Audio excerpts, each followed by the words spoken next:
Hi, everyone, and welcome to episode 4 of Life, Liberty, and Wellness. My name is Daria, and I'm here with my lovely co host, Bev.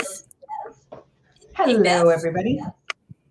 Great to see you again. And today, Bev, we're going to be talking all about patients' rights. Specifically for people who live in Florida, as you and I both do. We want to talk about a bill that the governor signed called the No Patient Left Alone Act. Actually, he signed it on April 6th. But like all Florida laws, when they have the legislative, the legislative session, I should say, and they, then they bring the bills to the governor who signs them, they take effect July 1st. So this bill, the No Patient Left Alone Act, took effect on July 1st. And unfortunately, I wish I could say that Florida was the first state to enact such a law, but we were not. However, I'm just happy that they did, Bev. It's a good thing because we saw just, honestly, Bev, I'll just go back and tell people about, my experience with, my brother Ralph, who passed away from Alzheimer's. This was a huge concern. I mean, he really started to reach his final stages. It was like summer of 2020. And my parents are elderly and we weren't sure what to do. But one thing my mom knew was she was not putting him anywhere because that would have been it. He would have died by himself. So we wound up getting hospice, which would have been the best choice anyway, I think, under the circumstances. However, my whole point is, like, my parents didn't even have a choice. It was either, say they wanted to place him somewhere, they would not have been able to visit him. And unfortunately, I mean, that has really been it's the same story for so many people. I mean, that's really been the story for so many people during this COVID tyranny, I'm going to call it, where, our rights have been trampled on, our constitutional rights have been taken away because of this virus. And it really has affected so many people. So I was happy to hear about this bill that passed in Florida. As I said, he signed it, Governor DeSantis signed it on April 6th, and it went into effect on July 1st. As someone who lives in Florida, this obviously affects me and you, of course, and anyone listening who lives in the state. And I don't really think it got a lot of fanfare, Bev. At least I don't remember seeing much about it. I just found out about it recently, actually, I believe it was on Gab or Telegram.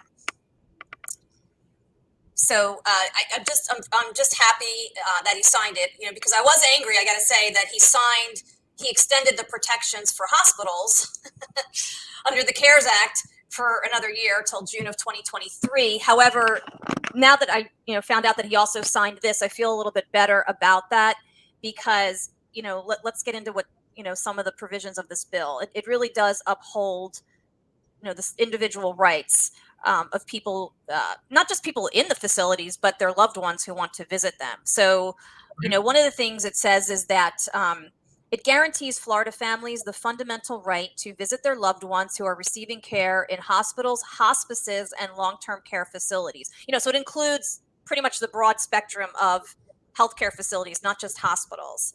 And it also states that no healthcare facility in Florida may require a vaccine as a condition of visitation. And every healthcare facility, right? Bravo. For God's sake. And every healthcare facility must allow their residents and patients to be hugged by their loved ones. Wow, we need a law to do that? Isn't that crazy? Oh. Yeah, we need a law to do that. They really stripped us of our humanity, and not just in the United States, I mean, all around the world. And listen, it's not, I don't blame the virus. To me, the virus was an excuse to impose a lot of tyranny and to strip away so many of our rights, such as, how dare they tell a small business owner, for example, I know I'm kind of getting off, well, not really off topic, but how dare any government tell a small business owner or an employee, really, you're not essential. Your job is not essential.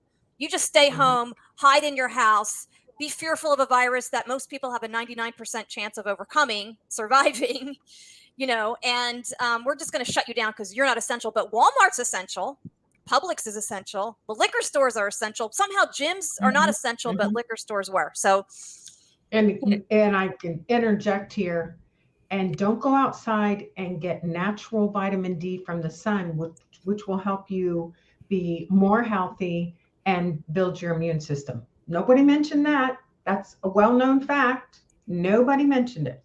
Nope. Okay, there's my rant. Exactly. So again, just because of all the injustice that we've been through over the past 2.5 years, I, for one, as a Florida resident, and Bev too, we're happy that this, it's sad that we even needed this, but at the same time, I'm just happy that they passed something so that this can't happen, so people aren't going to die alone ever again. I mean, how many stories did we see, not just in Florida, but like all over the country, all over the world, of people dying alone? I mean, that's absolutely, it's cruel, it's inhumane, it's awful. And as Governor DeSantis said, and here's a direct quote from him, the day that he signed the bill, he said, "Throughout the pandemic, the federal government has waived protections for families to visit their loved ones in hospitals and long-term care facilities. That is unacceptable. Here in Florida, we recognize that family and human connection is one of the most important aspects of physical, mental, and emotional well-being, and we are ensuring Floridians never again denied the right to see their relatives and friends while in hospitals or nursing homes." And apparently this bill was necessary, Bev, because although the Federal Centers for Medicare and Medicaid Services, widely known as CMS, the abbreviation is CMS, although they reinstated federal visitation protections for long-term care facilities in late 2020, CMS continues to waive visitation policies for hospitals, enabling them not to allow visitors for patients. So with the signing of this legislation, Florida law now guarantees this right. So if you have a loved one in the hospital, or you are in the hospital, your loved ones have a right to see you. You have a right to see your loved ones. And I just can't believe that this was ever, it's just mind-boggling. Exactly. And I just like to point out right here that we'll provide a link to this bill, this new bill, so that you know what your rights are.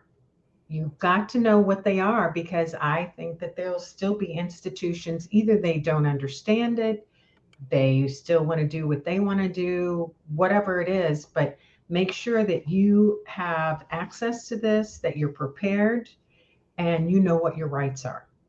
Yeah, I would even suggest that people print it out and just keep it with them. I would too. So that you Yeah. can whip it out if you had to, because we all know, I mean, how many places are still violating state law when it comes to our freedom, specific to this issue? And I know, I mean, a lot of us are seeing that everywhere. So this is a way of being prepared.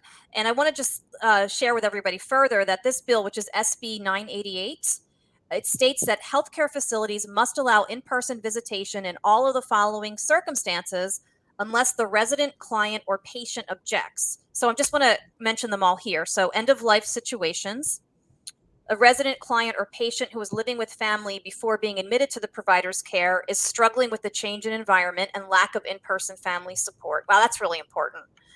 A resident, client, or patient is making one or more major medical decisions.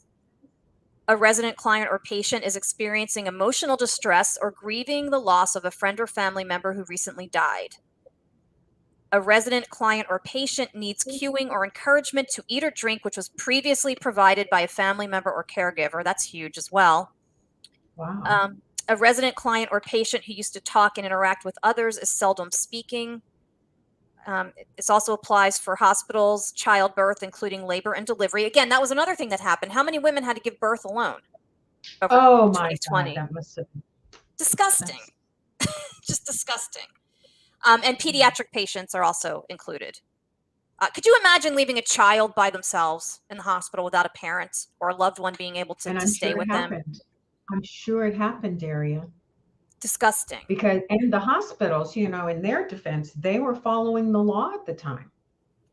They weren't Sure. allowed to let this happen, Sure. right? Well, yeah, and they of course were also making money. We can talk about the CARES Act in another episode, but they were financially incentivized to diagnose people with COVID, to test people with COVID, to put people on ventilators. There was a financial incentive for each of those things. So, they're also a little bit complicit. I'm not, I know. I'm I'm not. not excusing them, but yeah, I mean, I see your point as well. But it really, I mean, it robbed people of their dignity, their rights. It lacked compassion. It was completely inhumane, just Right. awful. And as Senator Ileana Garcia from Florida says, the No Patient Left Alone Act is about protecting human dignity and compassion. It makes clear that Right. in Florida, at a person's greatest hour of need, there will be a loved one by their side. She says, during the pandemic, I heard from so many families who were heartbroken and frustrated because they could not be with a relative who was hospitalized. We all know of people who sadly died alone, unable to feel the warmth of a loved one's touch or a final goodbye. That is unacceptable, and this law makes certain that it will never happen again. It was an honor to successfully shepherd the No Patient Left Alone Act through the legislative process, and I'm very grateful to Governor DeSantis for his support and leadership. So kudos to Senator Ileana Garcia, first of all, for drafting this bill and presenting it to the legislature. Yes.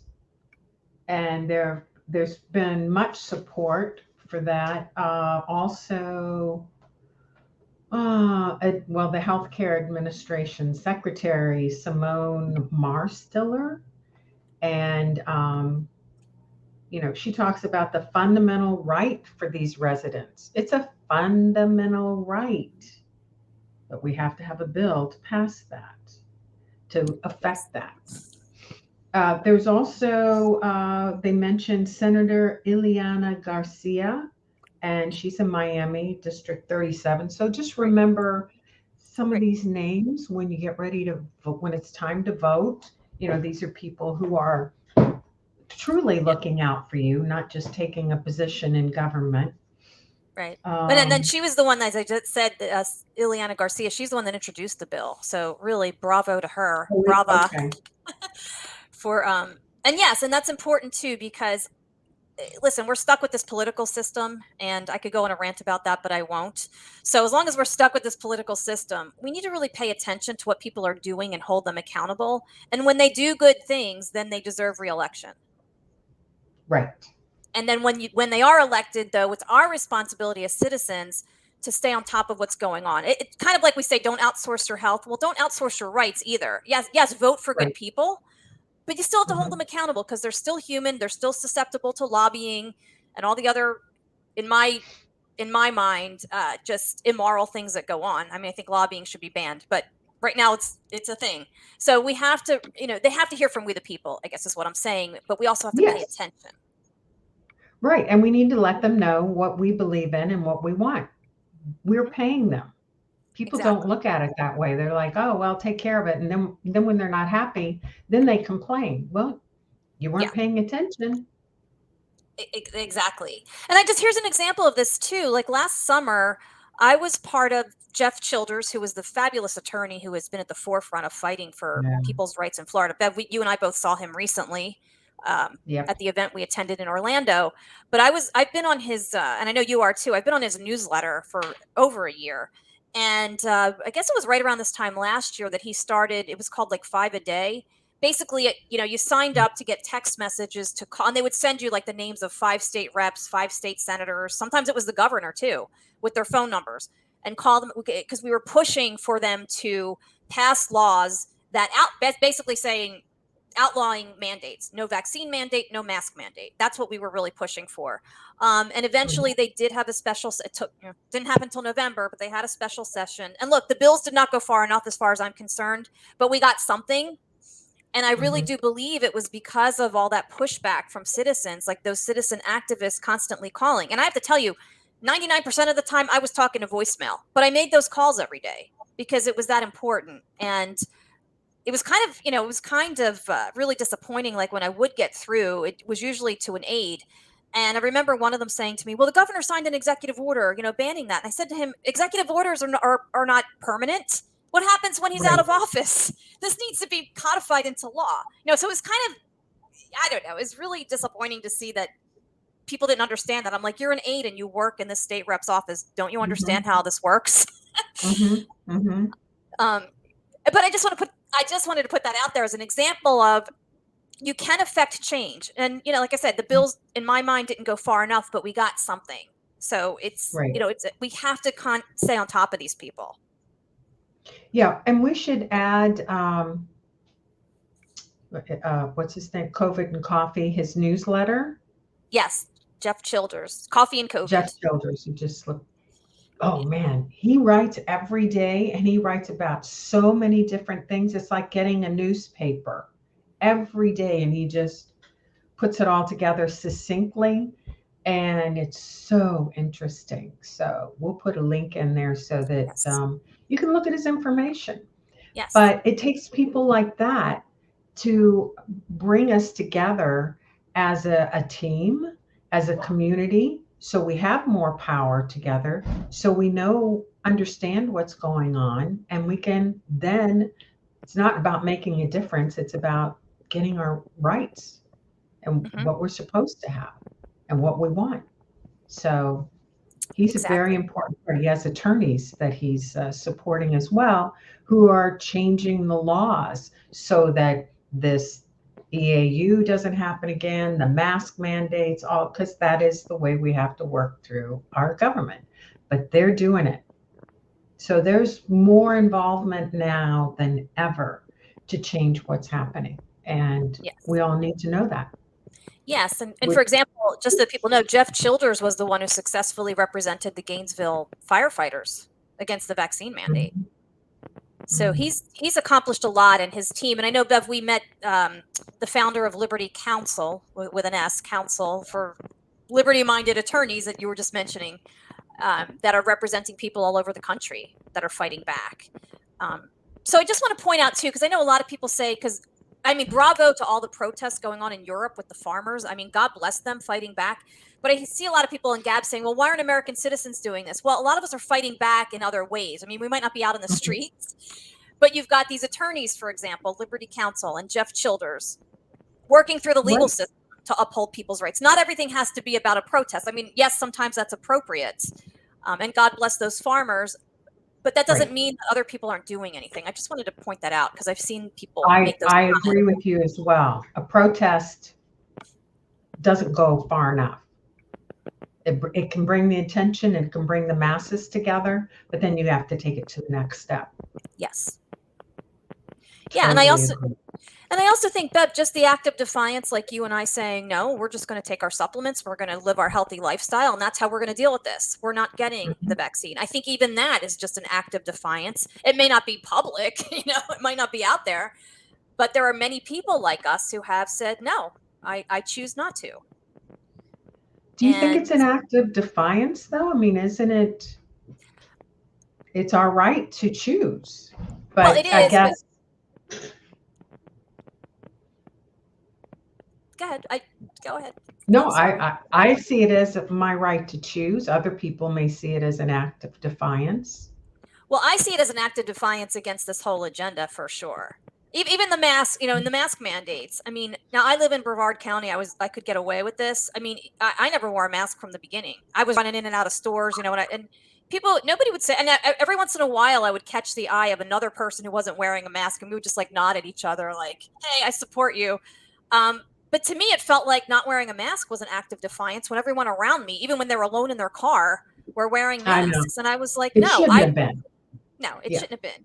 So it was kind of an act of defiance when we have so many people blindly following these mandates that made zero sense, that Hmm. did nothing, as far as I'm concerned. The masks, all that does is signal your submission to this agenda because there's no health benefit. In fact, there's been studies shown that it's actually Yes. harmful to your health. Yeah.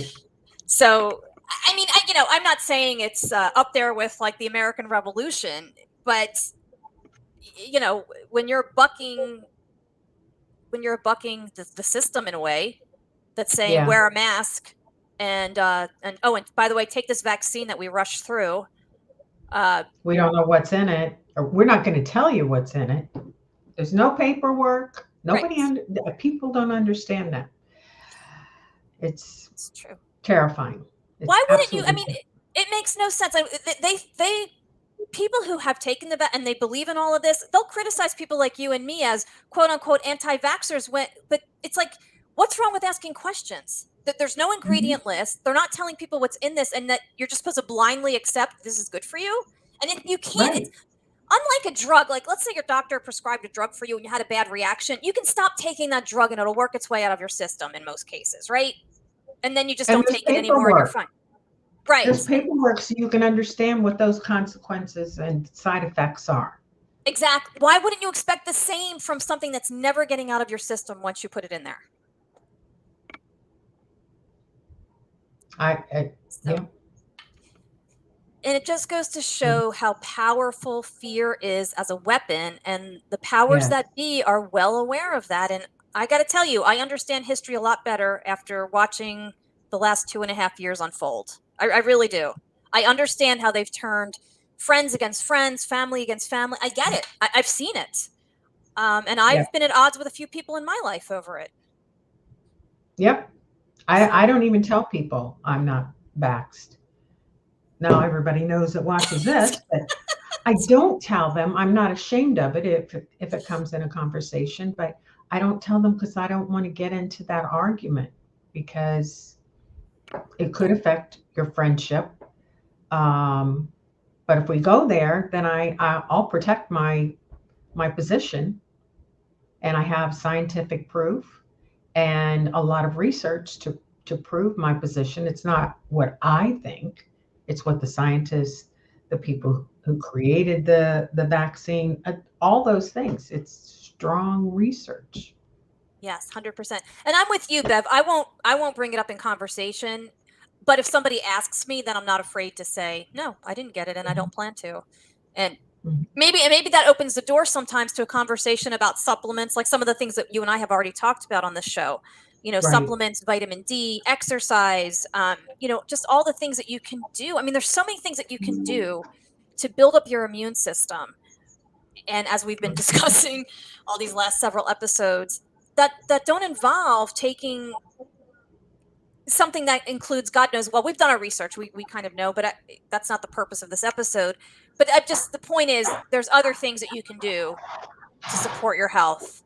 And just because somebody chooses not to take the vaccine does not mean that they aren't health minded. Actually, it's just the opposite. They are. But a lot of people are just captured by the system, whether it's some of the doctors. Now we have very brave doctors like Dr. McCullough, who right now is under assault. They're trying to take away his license for being a doctor speaking out against this agenda. And so I admire, Dr. Simone Gold is another one who started America's Frontline Doctors. So there are a lot of doctors out there who have put it all on the line, right? Because they're going against medical orthodoxy. Christiane Northrup is another one.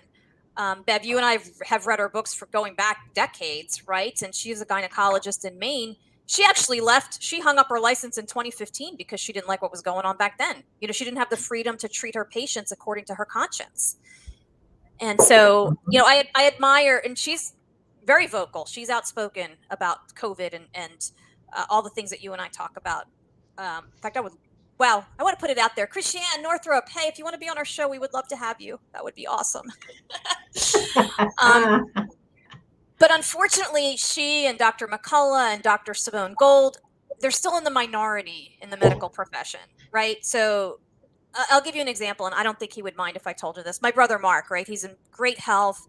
Years ago, he had AFib. I mean, and he's always been a health nut. My brother, always, just constantly aware of his weight, working out, all those things. He looks fantastic. He's like 9 years older than me. He looks amazing. So every so often he goes to the cardiologist just for a checkup, and every time the cardiologist brings it up. Did you take the vax? My brother says, no, I choose not to. And this doctor berates him. Oh, well, it's people like you who are prolonging the pandemic. When the reality is it's the vaccine. Most people hospitalized now have been double and triple jabbed. It's the vaccine that's prolonging the pandemic, but never mind. But that's just an example of a doctor who's just in his little box and he's just listening to whatever they tell him and not really doing his research. So it's That's all they got to do. Do your research, trusted resources, the official papers. That's all you got to do. Yep. It's Exactly. really easy. And look at the VARS database. Look at what's happened now. We don't have to guess. We can look at what's actually happened to people, to the masses, and collect that data. And that's what some of these people do. That's not projection. That's not estimates. That is actual data. What happened?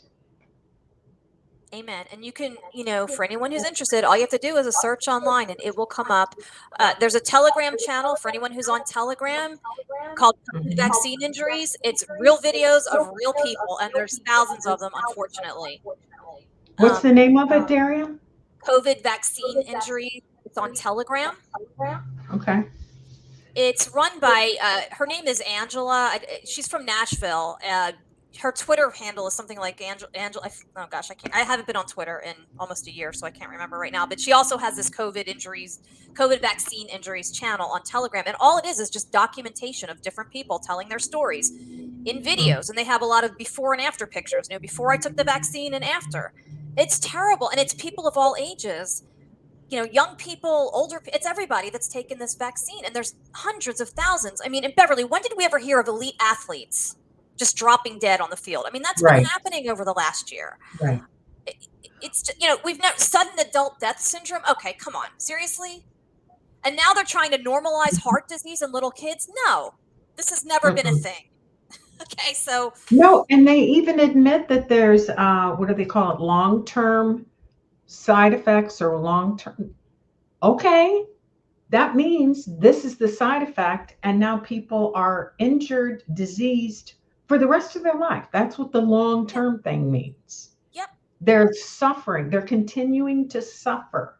It wasn't just a side effect that probably continues in your body, but you don't have the outward symptoms. They're calling these people long term because they are continuing to suffer every day for the well, rest, probably, of their right, lives. right. And when you think about it, really, COVID is really a form of the flu. They could have had COVID and survived, gotten the antibodies, and been done with it. Really worst case scenario. You know what I'm saying? Instead, and let's talk about the financial impact. I mean, it's on America's Frontline Doctors. They document all of this, so I highly recommend, and I will put the link to America's Frontline Doctors in the show notes. They have a page dedicated to vaccine injured people. There's this one family, I believe they're in Arizona. Their little girl, she's like 13 or 14, wanted to get the vaccine because, listen, she's a young kid. She's thinking, oh, I'm doing a good thing. I want to help people. I want to make sure I'm not spreading this, right?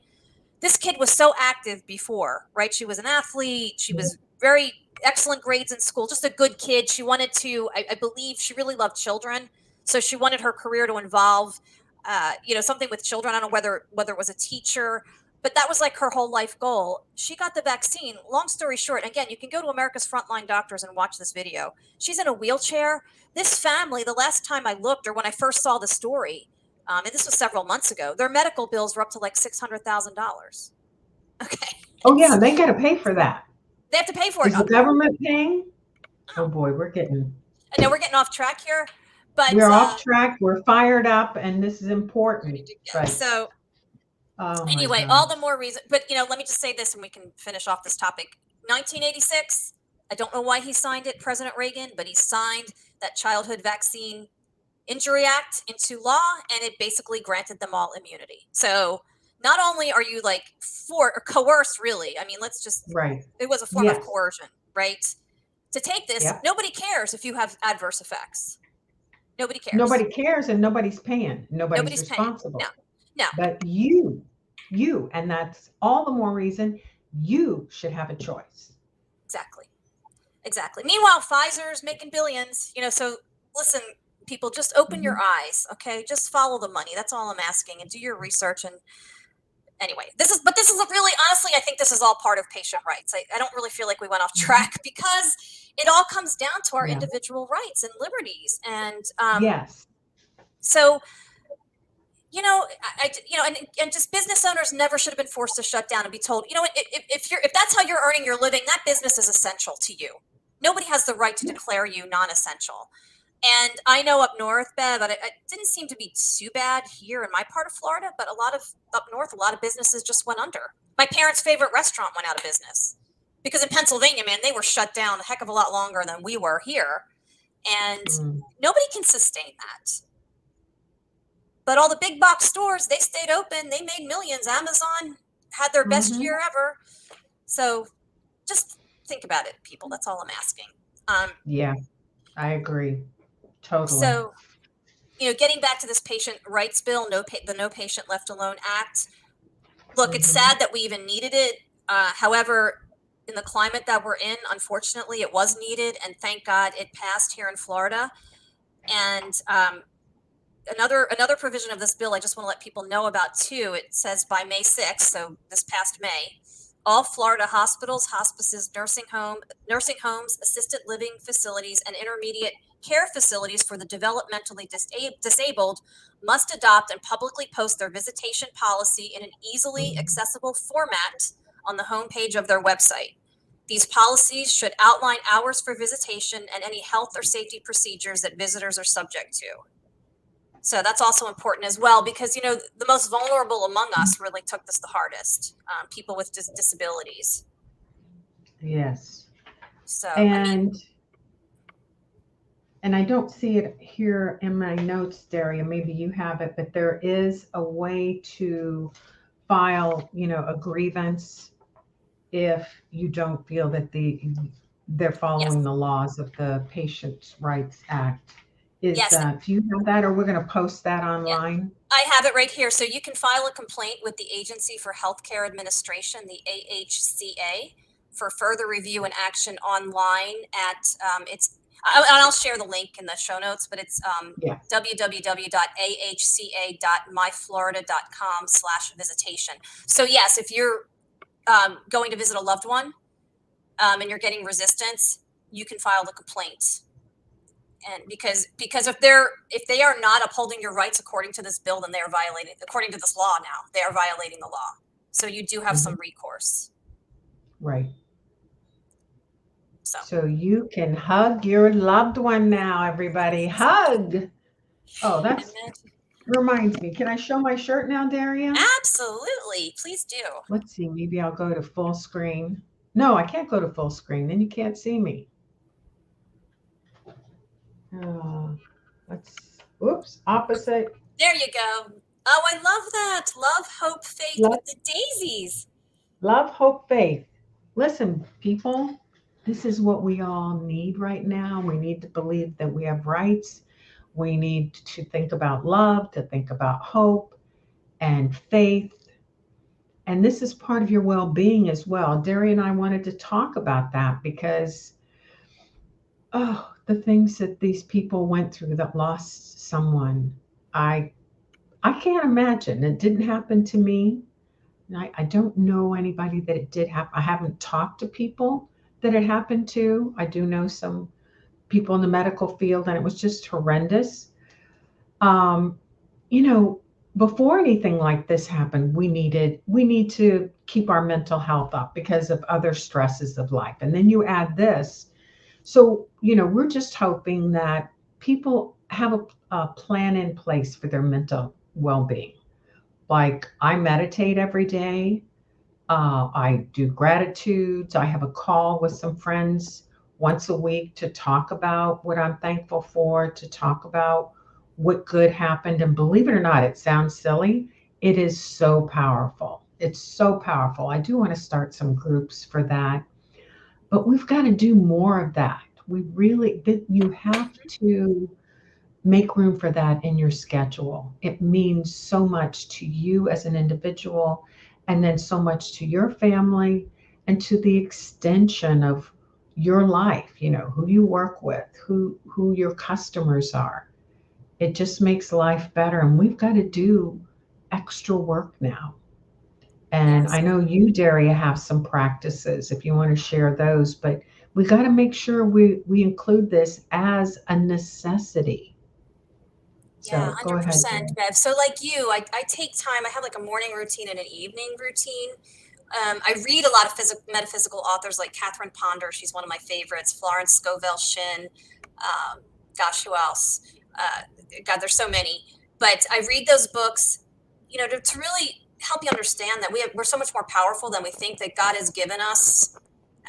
We co-create with God, and God has given us the ability to really like lift ourselves up, whether it's out of poverty, whether it's good health. I mean, you have those innate abilities inside of you. And I don't want to get too detailed on that, but yes, I keep a journal. I keep a gratitude journal. I write things down.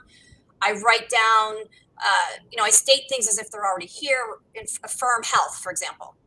I am health. And just really keep your mindset positive and envision what you want your life to look like and how you want to feel. Like, so we're talking about health today. So how you want to feel and what you want that to look like.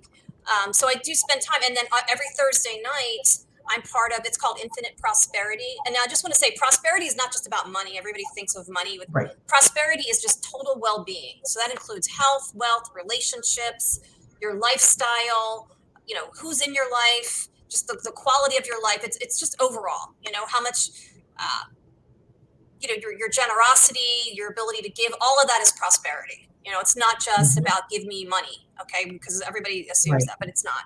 So this group is called Infinite Prosperity. Nancy Norman started it. Nancy Norman used to be the minister of unity of Delray Beach, where I used to take a lot of classes. And I believe you came to some too, Bev. She was Yep. wonderful, and we hope to get her on the show, and I'm going to talk to her about that because she's wonderful. And as a matter of fact, so every Thursday night, and it's open to anyone. If you go to unityjoyoflife.org, and I'll share that link as well, anyone can join. And it's a love offering basis. I mean, I always give her a donation because I really appreciate the time. But I mean, you don't have to. But it's just one of those things where we come together every week, and you're with like-minded people, and it's very positive. And Bev, I know I was going to save this quote for when Ema was on, but I kind of feel like it's relevant to today's show as well, since we're on this topic. Yeah. So I'm going to let me see if I can find it here. I shared it with Nancy, and I have to say the great thing about Nancy is she's so receptive.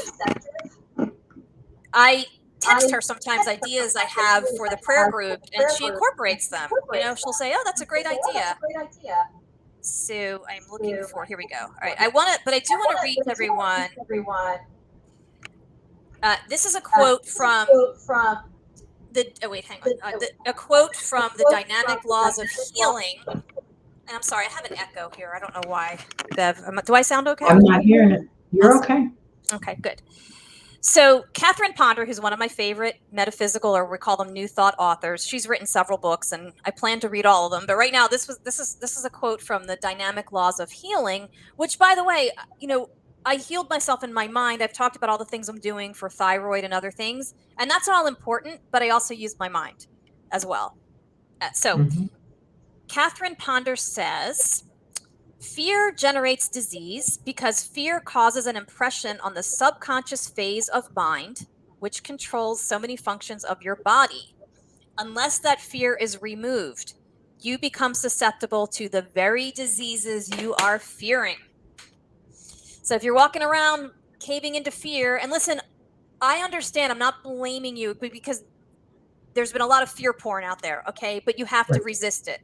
You cannot give into fear, because guess what? You're just gonna attract COVID or whatever you're fearing. You're just going to attract it. What any kind of sickness. If that's what you're focused Mhm. on, that's what you're going to bring into your life eventually.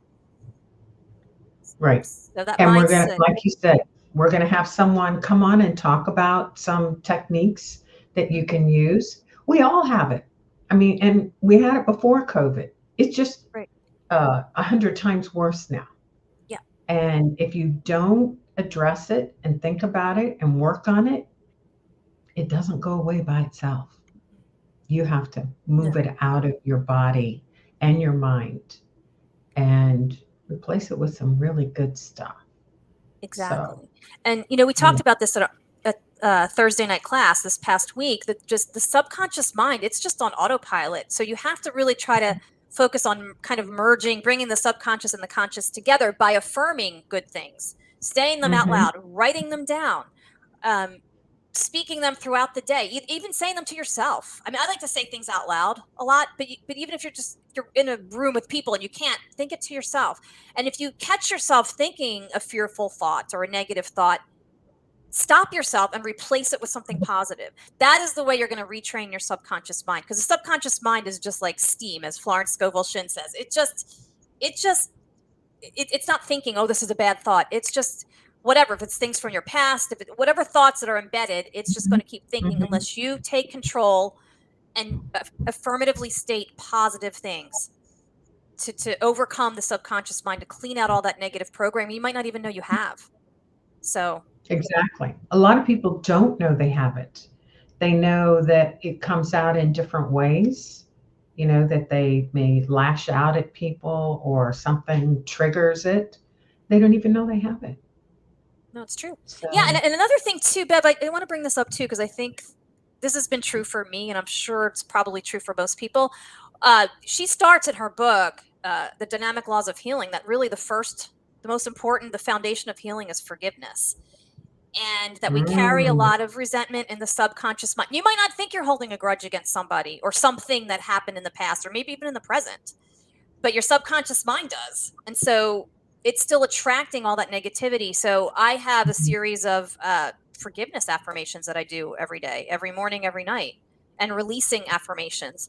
And it's just in general. I don't name a specific person because sometimes I don't know, but I just repeat them so that I'm covering all bases, so that I'm constantly and forgiving means you just let go of something. It doesn't mean that what that person did to you was right. It just Right. means, you know what, I'm not willing to hold on to this anymore. I'm letting it go. And I know that may Hmm. be easier said than done, but honestly, the more you do the affirmations, the easier it Hmm. gets. And you just say them out loud. And again, I don't name a specific person or situation because it just covers it all. I fully and freely forgive. It starts out. Hmm. And you Hmm. keep yourself healthy that way because resentment will also breed dis-ease, as we call it. Hmm. It's true. So, and honestly, it Really. doesn't feel good. I don't want to hold resentment or a grudge against somebody, even if I'm No, justified. I don't want to hold on to that. Who wants I to? can't do it. I feel it and maybe go through it for a few days, and then I say, I gotta let it go. I don't have control over it. I don't know why it happened, or I don't know why someone reacted that way. And I help myself let it go. Now, if it's something really deep, I might need to write and answer questions. I had someone help me with something recently. And so there are ways to move it out of your conscious and help heal yourself. That's what Mhm. it's an ongoing process, and that's why Exactly. having the practice in on a daily basis is good because you're keeping yourself healthy and built up. And then when something bad happens, you're like, ooh, this feels really weird because I usually feel really good. How can I, what can I do to release this from my Hmm. body and my mind? That's Yes. that's what You know, happens when you're feeling that. exactly. And the other thing people can do too, and like with YouTube and it's so easy. You can find like uplifting, healing music, the megahertz music, those solfeggio Hmm. frequencies. Just look it up on YouTube. Have it playing in the background. You don't even have to be consciously aware that there's something playing, but it really does reset your It, mind and get you into a positive yes. frame of mind. So, Yeah, very good point. And I'm interested, I don't understand it yet. And maybe we can bring somebody on to talk about sound therapy. I'd like to learn more about yes, that because the frequencies, I really believe that that's helpful and doggone it, it's easy. And people are looking for things that are easy to help them. yes, Start there then. Just get yes, started. yes. And then So, there's just the basic things too, Bev. Take a walk, get outside, get your vitamin D, mhm. take a walk, and you don't leave your phone at home. Or listen to Yeah. those frequencies on your headphones while you're walking, if you want to do that. Mhm. Um, but I actually do recommend just being out without the phone and just listening to nature, Me too. just, just being aware of what's around you and just being in that moment. I mean, it's so important. Or take a bike ride. Ride your bike if you're able to ride a bike. I Do do things. that. Go to the beach. If you live in Florida, it's Mhm. really easy. Go to the beach, put your feet in the sand, put your toes in the water, and just Get really grounded. get grounded. Yeah, I mean, that doesn't cost anything to do things like that.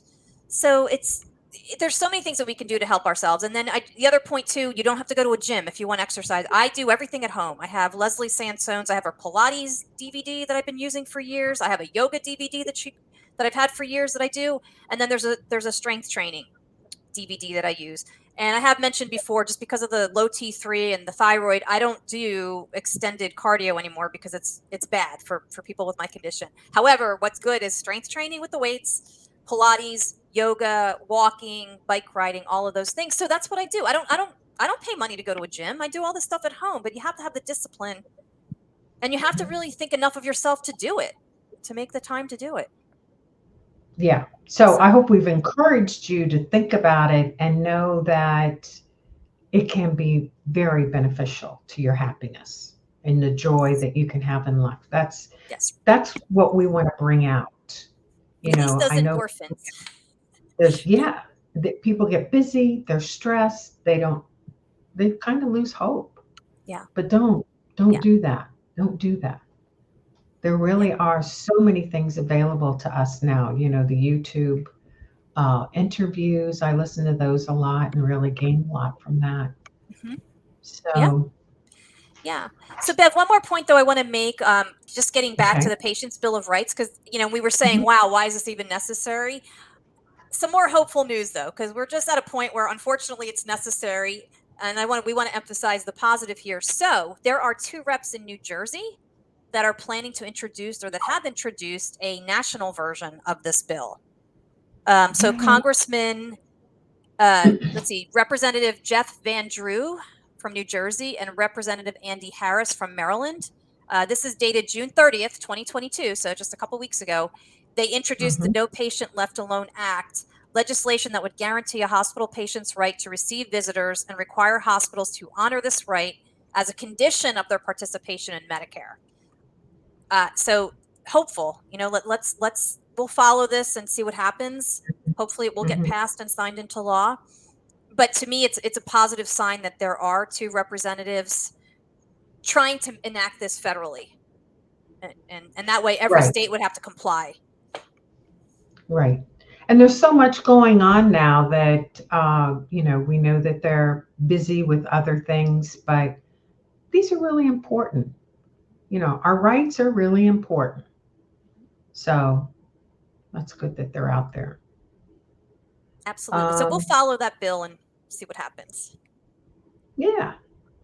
All right. So my closing statement for all of this is bottom line is know your rights, plan ahead. Like Daria said earlier, print them out, read them, and know before it happens. Because when this kind of stuff happens and you run into the hospital, you forget about everything and you may not get your rights. And doggone it, you don't want that to happen. You want to be able to be with your loved one. You don't want to go through the anguish of arguing and all that. You need to know that these resources are available to you and that you get what you need at those times. And hug your loved ones now. Hug them now. Amen. Hugs. Hugs are very good for your immune system too. So, Yep, they are. so that human connection, we all need it. We're humans, and don't let anybody rob you of that. But I think that's a great idea. But print it out now before something happens. Keep it in your purse. Keep it in your wallet, wherever, whatever's convenient, and you'll have it. And so, if a hospital or any kind of healthcare facility tries to deny you the ability to see a loved one, you just pull that out. And if they still deny you, then you have recourse. And I will share that link in the show notes. And then you file a complaint with the state because they are violating the law if they do that. So We're here to protect you that's right. and We are putting you in continue to do control. yes, put you in control of your medical decisions. Where have I heard that before? Okay, well, So we hope you've enjoyed the show. Daria, any closing statements? I just really consider all the things that Bev and I have talked about today, and just really on that mental health aspect, put one of these things into practice. Start slow. If it seems overwhelming, start slow. Start with journaling, but make sure that you're journaling positive things. Like write down what you want your life to look like or your health to look like as if it's already here, and then keep that vision in your mind.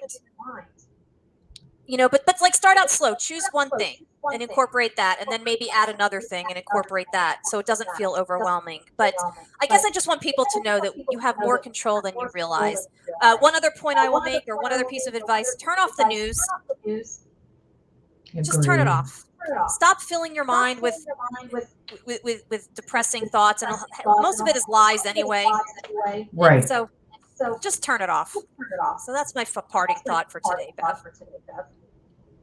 I like it, Daria. Well, until next time, thank you for listening. Be well, everyone. Bye bye. Bye.